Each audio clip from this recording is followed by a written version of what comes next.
After 12 loyal years at Halberg & Co., I thought I'd seen it all: mergers, recessions, layoffs.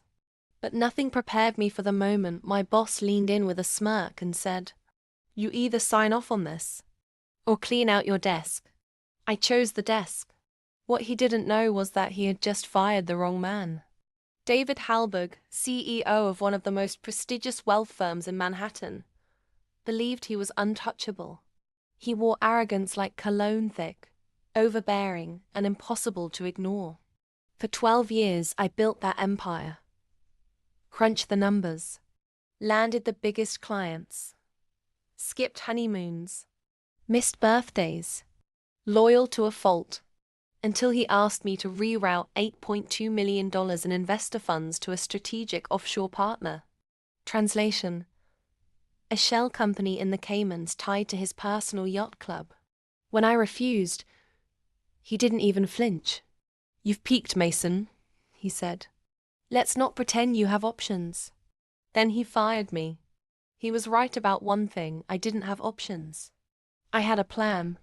First, I walked out with nothing but a copy of my termination letter and my conscience. Then I disappeared off-grid for 2 months. I sold my Rolex, downsized my apartment, and started digging. Every document, every suspicious wire, every offshore account. I'd seen enough in 12 years to know where the bones were buried. All I had to do was start unearthing them.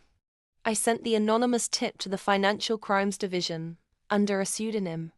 Attached files, timelines, names. Then I waited.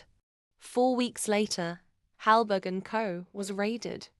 Cameras rolled as David Halberg was escorted out of his penthouse in cuffs, his silk robe flapping in the morning breeze like a fallen emperor's cape. But I wasn't done.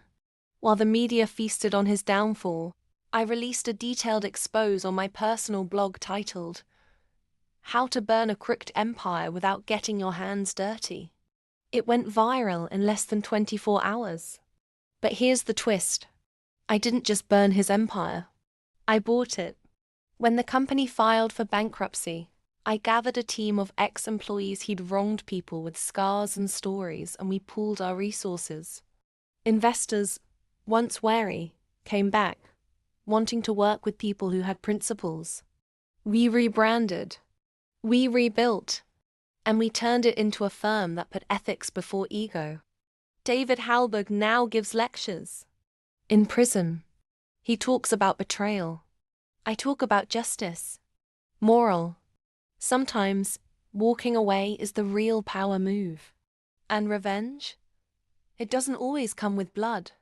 Sometimes, it comes with receipts. If stories of silent comebacks, cold revenge, and plot twists that slap are your thing, then you've just found your tribe. Hit that subscribe button and join us right here on Cold Revenge. Because the best payback is turning your pain into a platform. Stay sharp. Stay watching. Your next favorite revenge story is just one click away.